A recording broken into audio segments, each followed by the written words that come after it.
Hi hello, പ്രീതാസ് വ്ലോഗിലേക്ക് സ്വാഗതം. എല്ലാവരും സുഖമായിരിക്കുന്നു എന്ന് കരുതുന്നു. ഇന്ന് ഞാനിവിടെ അമ്മമാരുടെ അമിത വാത്സല്യം മൂലം കുട്ടികൾക്കുണ്ടാകുന്ന കുറച്ച് ദൂഷ്യഫലങ്ങളെക്കുറിച്ച് പറയാമെന്ന് കരുതി. കഴിഞ്ഞ ദിവസം ഒരു നഴ്സറി സ്കൂളിലെ ടീച്ചർ സംസാരിച്ചപ്പോഴാണ് പറഞ്ഞത്, ഒരു 3-3.5 വയസ്സാകുമ്പോഴാണല്ലോ നമ്മൾ കുട്ടിയെ നഴ്സറി കൊണ്ടാക്കുന്നത്. നഴ്സറി കൊണ്ടുവരുമ്പോൾ ഈ കുട്ടിക്ക് ഉച്ചയ്ക്ക് കഞ്ഞി ചോറൊക്കെ ഉണ്ടല്ലോ, ഇപ്പോൾ അത് കൊടുക്കുമ്പോൾ ഈ കുട്ടി ഇങ്ങനെ മുകളിലോട്ട് നോക്കിയിരിക്കുക. കുട്ടിക്ക് ആ ചോറ് വാരി തിന്നാൻ അറിയത്തില്ല. എന്താന്ന് വെച്ചാൽ ഈ കുട്ടിയെ ചോറ് അരച്ചു കൊടുത്താണ് അമ്മ കഴിപ്പിച്ച് പഠിപ്പിച്ചേക്കുന്നത്. ഇപ്പോഴത്തെ അമ്മമാർക്കെല്ലാം 1-2 കുട്ടികൾ, മാക്സിമം ഒരു കുട്ടി, 2 കുട്ടികളുള്ള അമ്മമാരൊക്കെ അപൂർവമാണ്. അപ്പോൾ ഈ ഒരു കുട്ടിയെ അവരെങ്ങനെയൊക്കെ പാമ്പർ ചെയ്ത് വളർത്താമോ അതേപോലെയാണ് അതിനെ വളർത്തിക്കൊണ്ട് വരുന്നത്. അതിനെ മഴ കൊള്ളിപ്പിക്കത്തില്ല, വെയിലേൽപ്പിക്കത്തില്ല, പിന്നെ മുറ്റത്തോട്ട് ഇറക്കത്തില്ല, കസേര ഇറങ്ങിക്കഴിഞ്ഞാൽ അപ്പോഴേ ചെരുപ്പിട്ട് കാല് കെട്ടി വെക്കുക. ഇങ്ങനെയൊക്കെയാണ് ഇപ്പോഴത്തെ അമ്മമാർ വളർത്തുന്നത്. അതെല്ലാം പോയിട്ട് ഇപ്പോൾ ചോറ് കൊടുത്തു കഴിഞ്ഞിട്ട് ഒരു 6-8 മാസമൊക്കെ ആകുമ്പം അല്പം ചോറ് നമ്മൾ കൊടുക്കണമല്ലോ കുഞ്ഞിന്. അത് എന്ത് ചെയ്യുന്ന, മിക്സിയിലിട്ട് അരച്ച് സ്പൂൺ വെച്ച് കോരി കൊടുക്കും. അതിപ്പോഴത്തെ മിക്കവാറും അമ്മമാരുടെ ജോലി അതാണ്, മിക്സിയിലിട്ട് അരച്ച് കൊടുക്കുക. ഈ മിക്സിയിലിട്ട് അരച്ച് കൊടുക്കുമ്പോൾ എന്താ ചെയ്യുന്നത് വെച്ചാൽ, കുട്ടി വായിലോട്ട് ഇങ്ങനെ സ്പൂണിൽ കോരി വായിൽ വെക്കും, ഇങ്ങനെ അങ്ങ് ഇറക്കും. പിന്നെ സ്പൂണിൽ കോരി വായിൽ വെക്കും, ഇങ്ങനെ ഇറക്കാൻ മാത്രമേ കുട്ടിക്ക് അറിയത്തുള്ളൂ. ഇത് വായിലിട്ട് ചവച്ചരച്ച് തിന്നണമെന്ന് അറിയത്തില്ല. അപ്പോഴെന്താ, പല്ലിന് ജോലിയില്ല. പിന്നെ ഇത് ചവയ്ക്കുമ്പോഴല്ലേ ഉമിനീരുമായിട്ട് കലർന്ന് ഇത് ദഹിക്കത്തുള്ളൂ ചോറ്. അത് ദഹിക്കാൻ വേണ്ടിയിട്ടുള്ള, പിന്നെ കുട്ടിക്ക് അസുഖം, ഉടനെ മരുന്ന് കൊടുക്കുക.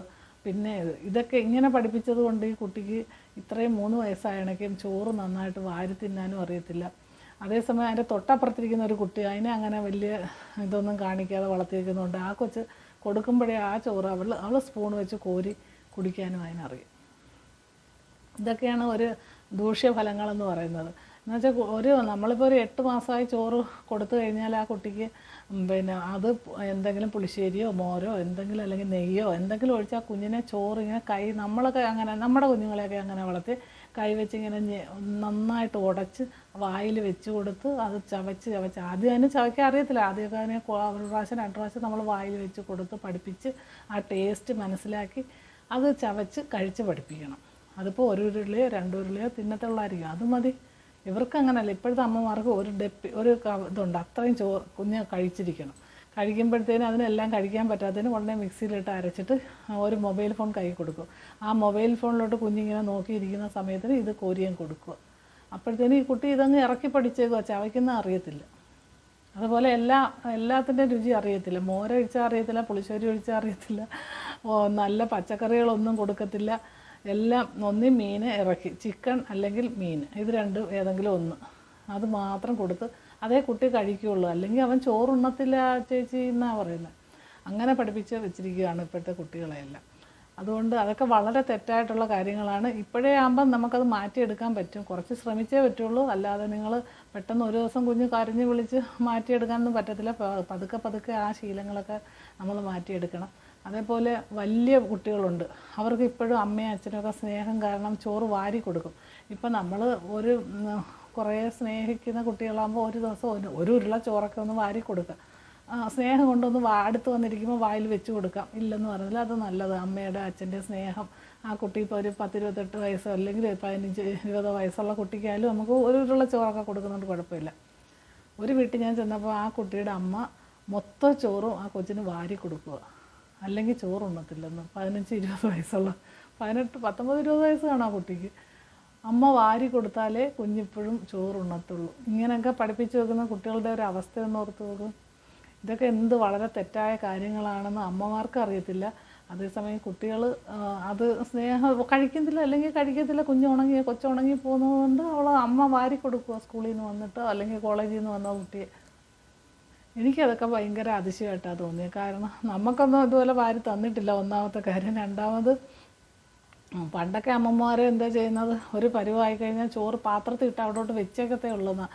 അത് അവർ തന്നെ വന്ന് ഇഴഞ്ഞ് വന്നിട്ട്, അല്ലെങ്കിൽ പിച്ച നടക്കുവാണെങ്കിലും വന്ന് അവരവിടെ ഇരുന്ന് ആ ചോറ് വാരി കഴിക്കുമായിരുന്നു കുഞ്ഞുങ്ങൾ. അത് കഴിഞ്ഞ് നമ്മുടെയൊക്കെ കാലം എത്തിയപ്പോൾ നമ്മൾ എളിയിലൊക്കെ തട്ടി കൊണ്ട് കിടന്ന് അപ്പോൾ കാക്കയെ പൂച്ചയൊക്കെ കാണിച്ച് ചോറ് വാരി കൊടുക്കും. അത് കഴിയുമ്പം അവർക്ക് തനിയെ വാരി തിന്നാറാകുമ്പോൾ കുട്ടികളെ തനിയെ തന്നെ വാരി കഴിച്ച് പഠിപ്പിക്കും. ഇപ്പോൾ ദോശയോ അപ്പമോ ഒക്കെ കൊടുത്ത് അത് തനിയെ ആഹാരം കഴിച്ച് ആ കുട്ടി പഠിക്കണ്ടേ. ഈ പക്ഷികളെയും മൃഗങ്ങളെയൊക്കെ നിങ്ങൾ കണ്ടുപിടിക്കുക.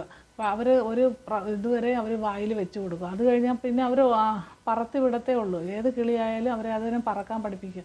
പൂച്ചയാണെങ്കിൽ അതിനെ ഇങ്ങനെ ഓരോ മരത്തിൽ കയറ്റാൻ കുഞ്ഞു പൂച്ചകളെ പഠിപ്പിച്ച് അങ്ങനെ അവരെ ഇര തേടാനൊക്കെ പഠിപ്പിച്ചാണ് എടുക്കുന്നതല്ല. അവർക്ക് ആയുഷ്കാലം മൊത്തം അമ്മയും അച്ഛനും വാരി കൊടുത്ത് ശീലിപ്പിക്കുക. അങ്ങനെയൊക്കെ വളരെ തെറ്റായ കാര്യമായിട്ടാണ് എനിക്ക് തോന്നിയത്. അങ്ങനെ ഇപ്പോൾ അംഗൻവാടി വന്നൊരു കുട്ടിക്ക് ചോറ് തനിയെ വാരി തിന്നാൻ പറ്റാത്തൊരവസ്ഥ ആ ടീച്ചർ പറയുമ്പോഴാണ് എനിക്കിത് തോന്നിയത്, ഇത് പറയണമെന്ന്. ഇതിപ്പോൾ കേൾക്കുന്ന കുറേ അമ്മമാർക്ക് ഇഷ്ടപ്പെടത്തില്ല. അവരിതുപോലെ മിക്സിയിൽ അരച്ച് കൊടുക്കുന്ന അമ്മമാർ കാണും. അതുകൊണ്ട് നിങ്ങൾ എന്നോട് വിരോധം തോന്നണ്ട. നിങ്ങളുടെ കുട്ടിയുടെ നല്ലതിന് വേണ്ടിയാണ് ഞാൻ പറയുന്നത്. കുട്ടികളെ സ്വയം പര്യാപ്തത പഠിപ്പിക്കണം. അവർക്ക് സ്വയം ആഹാരം കഴിക്കാൻ പഠിക്കണം. അതേപോലെ ബാത്റൂമിൽ പോകാൻ പഠിപ്പിക്കണം. അതുപോലെ ടോയ്ലറ്റിൽ പോകാൻ പഠിപ്പിക്കണം. 3 വയസ്സായ ഒരു കുട്ടിയെ മുറ്റത്തിരുന്നോ അല്ലെങ്കിൽ അവിടെ ചില കുട്ടികളെ മുറ്റത്തിരുന്നൊക്കെ ഇതിന് സമ്മതിക്കുന്നതാണ്. അതൊന്നും ഒരിക്കലും സമ്മതിക്കരുത്. 3 വയസ്സായി കഴിഞ്ഞാൽ നമ്മൾ ടോയ്ലറ്റിൽ തന്നെ വിട്ട് പഠിപ്പിക്കണം. അതുപോലെ മൂത്രം ഒഴിച്ച് കഴിഞ്ഞാൽ വെള്ളം ഒഴിക്കാനുള്ളത് പഠിപ്പിക്കണം. ഇതൊക്കെ കുട്ടികളെ പഠിപ്പിച്ചെടുത്താൽ മതി. അവർക്ക് കുഞ്ഞുങ്ങളല്ലേ, അവരെ 1-2 പ്രാവശ്യം അത് പറഞ്ഞ് പഠിപ്പിക്കണം. അല്ലാതെ ഇപ്പോൾ ഒരു കക്കൂസി പോകാൻ പറ്റിയ കുട്ടി മുറ്റത്തിരുന്നങ്ങ് പോട്ടെ എന്നും പറഞ്ഞുകൊണ്ട് മുറ്റത്തോട്ട് പറഞ്ഞു വിടരുത്. അതൊക്കെ വെറും പന്ന സ്വഭാവങ്ങളായിട്ടാണ് നമുക്ക് കാണാൻ പറ്റുള്ളൂ. അതുകൊണ്ട് അതൊക്കെ കുട്ടിയെ ശീലിപ്പിക്കണം. അത് പ്രത്യേകിച്ച് അംഗൻവാടിയിലൊക്കെ പോകുമ്പോൾ ടീച്ചറിനോട് പറയാനും ടീച്ചർ അത് കൊണ്ടുപോയിക്കോളും. അതിനൊക്കെയുള്ളൊരു ഇത് കുട്ടിക്ക് കൊടുക്കണം. അല്ലാതെ എല്ലാ അമ്മമാർ കുട്ടിക്ക് മൂത്രം ഒഴിക്കണമെങ്കിൽ അമ്മ അത് ആലോചിച്ച് കണ്ടെത്തി പിന്നെ ഉടനെ മൂത്രം ഒഴിപ്പിക്കുക, അങ്ങനെയൊന്നും അല്ല. അതിനൊക്കെ ഒരു സമയം കഴിഞ്ഞ് കഴിഞ്ഞാൽ ആ ഏജിൽ പഠിക്കേണ്ട കാര്യങ്ങൾ നമ്മൾ ആ കുട്ടിയെ പഠിപ്പിച്ച് എടുക്കണം. അതുപോലെ സ്കൂളിലൊക്കെ പോകാൻ തുടങ്ങി കഴിഞ്ഞാൽ അവരുടെ പുസ്തകവും ബുക്കുമൊക്കെ അടുക്കി പറക്കി അവർ തന്നെ വെക്കാൻ പഠിപ്പിക്കണം. അതേപോലെ ഹോംവർക്ക് എഴുതാനുണ്ടെങ്കിൽ ഇപ്പം കുട്ടിയെ ഒന്ന് സഹായിക്കാൻ മാത്രമേ നമ്മൾ ചെയ്യാവുള്ളൂ. അല്ലാതെ ഹോംവർക്ക് അമ്മയും അച്ഛനും എഴുതി കൊടുക്കരുത്. അച്ഛന്മാർ കൂടുതൽ ഇതിലൊന്നും ഇടപെടുമെന്ന് എനിക്ക് തോന്നുന്നില്ല. ചിലപ്പോൾ ഇപ്പോഴത്തെ അച്ഛന്മാരുടെ കാര്യം അറിയത്തില്ല. പണ്ടുള്ള അച്ഛന്മാരൊന്നും ഇതുപോലെ ഒന്നിലും ഇടപെടത്തില്ല. അവരുടെ അമ്മമാർക്കാണ് ഹോംവർക്ക് എഴുതിപ്പിക്കുന്ന ജോലിയൊക്കെ. അന്നേരം ഹോംവർക്ക് എഴുതിപ്പിക്കുമ്പോൾ നമ്മൾ കൂടെ പോയിരുന്ന് അത് വരയെ മുട്ടുന്നുണ്ടോ എഴുതാനും സഹായിക്കുകയേ ചെയ്യാവുള്ളൂ. അല്ലാതെ ഹോംവർക്ക് എഴുതി കൊടുക്കൽ. പിന്നെ അപ്പൂപ്പനും അമ്മൂമ്മയൊക്കെ ഉള്ള വീട്ടുകളിലെ കുട്ടികളാണെങ്കിൽ ഇപ്പം അമ്മ ഒരടിയെങ്ങാണ് അടിച്ച് ഒരു കരയോ എന്തെങ്കിലും ഒന്ന് ചെയ്ത് കഴിഞ്ഞാൽ ഉടനെ അപ്പൂപ്പനും അമ്മൂമ്മയും കൂടെ അതങ്ങോട്ട് ഏറ്റുപിടിച്ചിട്ട് കുട്ടിയെ അടിക്കുന്നു, ഹോംവർക്ക് എഴുതാത്തതിന് അടിക്കുന്നു, ഇങ്ങനെ ഇട്ട് പഠിപ്പിക്കേണ്ട കാര്യമുണ്ടോ? ഇത് എൻ്റെ അനുഭവത്തിലുള്ള കാര്യം ഞാൻ പറയുന്നത്. ഇവിടെ അപ്പൂപ്പനും അമ്മൂമ്മയും എല്ലാം ഉണ്ടായിരുന്നു. ഹോംവർക്ക് എഴുതാൻ അവൾ കരയാൻ തുടങ്ങിയ അന്നേരം എനിക്ക് വഴക്ക് കിട്ടുന്നത്, കുട്ടിയെ ഇട്ട് ആവശ്യമില്ലാതെ ഇട്ട് പഠിപ്പിക്കുക, ഇത്രയും പഠിപ്പിക്കേണ്ട കാര്യമുണ്ടോ, ഹോംവർക്ക് തോനെയായിപ്പോയി, അങ്ങനെയൊക്കെ പറഞ്ഞ് വഴക്കുണ്ടാക്കുമായിരുന്നു. എങ്കിലും ഞാനതൊക്കെ അവരെ കൊണ്ട് തന്നെ എഴുതിപ്പിക്കത്തുള്ളൂ. ഞാൻ എഴുതി കൊടുക്കത്തേ ഇല്ല. അപ്പം അറിഞ്ഞുകൂടാത്തത് മാത്രം നമുക്ക് പറഞ്ഞു കൊടുക്കത്തേ ഉള്ളായിരുന്നു. അങ്ങനെ ചെയ്യാവുള്ളൂ. അല്ലാതെ നമ്മൾ ഹോംവർക്ക് എഴുതി അവരുടെ നിർബന്ധത്തിന് നമ്മൾ ഹോംവർക്ക് എഴുതി കൊടുത്ത് പഠിപ്പിച്ചു കഴിഞ്ഞാൽ പിന്നെ ആ കുട്ടിക്ക് ഹോംവർക്ക് എഴുതാൻ ഭയങ്കര മടിയായിരിക്കും. അതൊക്കെ നിങ്ങൾ ഒന്ന് ശ്രദ്ധിച്ച് വേണം ചെയ്യാൻ. അതുപോലെ അവരവരുടെ യൂണിഫോമൊക്കെ എടുത്ത് വെക്കാനും അതുപോലെ വൈകിട്ട് വന്നാൽ കുളിക്കാനും ഒക്കെ അവർ തനിയെ കുളിച്ച് പഠിപ്പിക്കണം. അല്ലാതെ എല്ലാത്തിനും അമ്മ തന്നെ ചെയ്ത് അമ്മ തന്നെ അത് ചെയ്യും. അതുപോലെ ചോറോ ഒക്കെ എടുത്ത് പോകേണ്ട കുട്ടികളായി കഴിഞ്ഞാൽ കുറച്ച് വലുതായി കഴിഞ്ഞാൽ അവരൊരു തന്നെ അവരുടെ ബാഗിൽ വാട്ടർ ബോട്ടിലും വെള്ളമൊക്കെ എടുത്ത് വെച്ച് ചോറുമൊക്കെ എടുത്ത് വെച്ച് പോകേണ്ട അവരുടെ ഉത്തരവാദിത്വമായിട്ട് നമ്മൾ പഠിപ്പിക്കണം. നമ്മുടെ വീട്ടിലെ ഉത്തരവാദിത്തങ്ങൾ കുറേയൊക്കെ അവരെയും കൂടെ പഠിപ്പിച്ച് വേണം മുന്നോട്ട് പോകാൻ. അല്ലാതെ അവർ കൊച്ചു കുട്ടിയല്ലേ, പിന്നെ 5ാം ക്ലാസ്സിലായാലും 6ാം ക്ലാസ്സിലായാലും അയ്യോ അവനറിയത്തില്ല, അവന് ഇപ്പോഴും ഹോംവർക്ക് എഴുതി കൊടുക്കണം, അല്ലെങ്കിൽ ഹോംവർക്ക് സഹായിച്ചു കൊടുക്കണം, പിന്നെ തുണി അറിയത്തില്ല, കുളിക്കാൻ അറിയത്തില്ല, ഇങ്ങനൊന്നും പഠിപ്പിക്കുകയേ ചെയ്യില്ല. 3 വയസ്സായി കഴിഞ്ഞാൽ പിന്നെ കുട്ടിയെ അടിസ്ഥാനപരമായി നമ്മൾ എന്തൊക്കെ കുട്ടികൾക്ക് അറിഞ്ഞിരിക്കേണ്ട കാര്യങ്ങളൊക്കെ അവരെ പഠിപ്പിച്ച് തന്നെ പോകണം. അല്ലാതെ അമിത വാത്സല്യം കാണിച്ച് കുട്ടിയുടെ ഭാവി അമ്മമാരായാലും അച്ഛന്മാരായാലും നശിപ്പിക്കാതിരിക്കുക. ഒരുപാടുണ്ട് ഇനി പറയാൻ, പക്ഷെ വീഡിയോ ഒരുപാട് നീണ്ടു പോകുന്നതുകൊണ്ട് തൽക്കാലം നിർത്തുന്നു. അതുകൊണ്ട് കുട്ടികൾ തനിയെ ആഹാരങ്ങൾ വാരി കഴിക്കാൻ പഠിക്കട്ടെ. 2-3 പ്രാവശ്യം അവർക്ക് കഴിക്കുമ്പോൾ അത് പഠിക്കും. അതുപോലെ വായിലോട്ട് വെക്കുമ്പോൾ ചിലപ്പം അപ്പുറത്തോട്ടോ ഇപ്പുറത്തോട്ടോ പോകും. അതൊന്നും സാരമില്ല.